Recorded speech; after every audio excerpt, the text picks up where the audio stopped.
Sir या आरोपींना तुम्ही आज इकडे घटनास्थळी घेऊन आले होते, काय? 3 मार्चला इंदिरानगर परिसरामध्ये दोन दलित आणि मुस्लिम या दोन्ही गटामध्ये मारामारी झाली होती। त्या मारामारीने परस्पर विरोधी गुन्हे दाखल झाले होते। ते गुन्हे दाखल झाल्यानंतर काही लोकांनी त्या इंदिरानगरमधले जे तक्रारदार आहेत त्यांच्या आणि त्यांच्या शेजारच्या घराजवळील मोटरसायकलची तोडफोड केली होती। त्या अनुषंगाने पण एक गुन्हा दाखल करण्यात आलेला आहे। सदरची पार्श्वभूमी असताना सामाजिक कार्यकर्ते आहेत त्या परिसरामधले, त्यापैकी एक कुणाल दांडगे व त्यांच्या इतर लोकांनी व त्या परिसरामधील लोकांनी एक आंदोलन केलं होतं। त्यामध्ये आरोपींना अटक करावं, लवकरात लवकर त्यांना अटक करून जे पीडित आहेत किंवा ज्यांच्यावर अन्याय झाले त्यांना न्याय द्यावा अशा प्रकारे त्यांनी आंदोलन केले होते।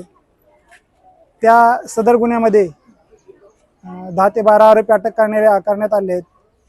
परंतु तो गुन्हा घडलेला असताना सुद्धा शनिवारी 29 तारखेला रात्री 1:15 वाजण्याच्या सुमारास एक तडीपार आरोपी शेख मजर शेख गुलाब व त्याचा भाऊ शेख अफरोज शेख गुलाब यांनी एक कुणाल दांडगे म्हणून आहेत, ज्यांनी पाठीमागची जी तोडफोड झाली होती गाडीची त्याच्यामध्ये आंदोलन केलेलं होतं।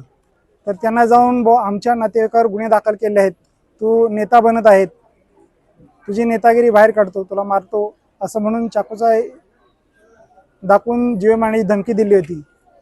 सदर प्रकरणामध्ये कुणाल दांडगे यांच्या तक्रारीवरून गुन्हा दाखल करण्यात आले आहे आणि त्या आरोपींना या दोघांना रात्री अटक केली आहे त्या गुन्ह्यामध्ये। तर त्या गुन्ह्यामध्ये त्यांना अटक केल्यानंतर जी गुन्ह्यात वापरलेला चाकू आहे तो हस्तगत करण्यासाठी आम्ही आरोपीकडे विचारपूस केली असता त्यांनी तो काढून देतो म्हणून सांगितलं व तो चाकू याच परिसरामध्ये कुठेतरी लपवून ठेवलेला आहे असं त्यांनी सांगितलं।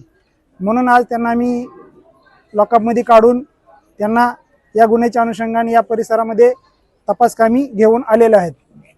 तर त्याच्याकडे तो चाकू हस्तगत करून तसेच त्याला माननीय न्यायालयात हजर करून पुढील कारवाई करण्याची आम्ही तजवीज ठेवली आहे।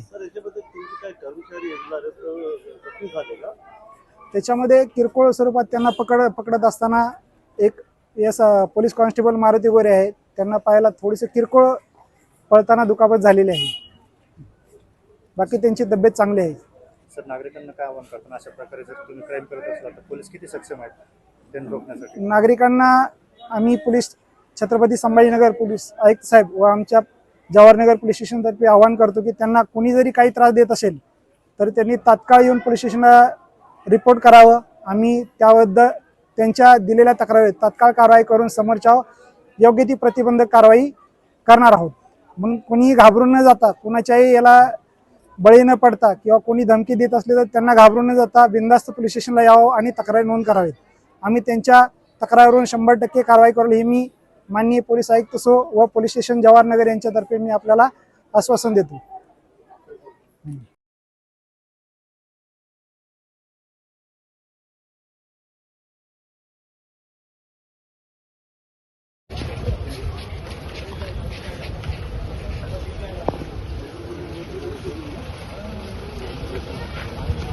चलो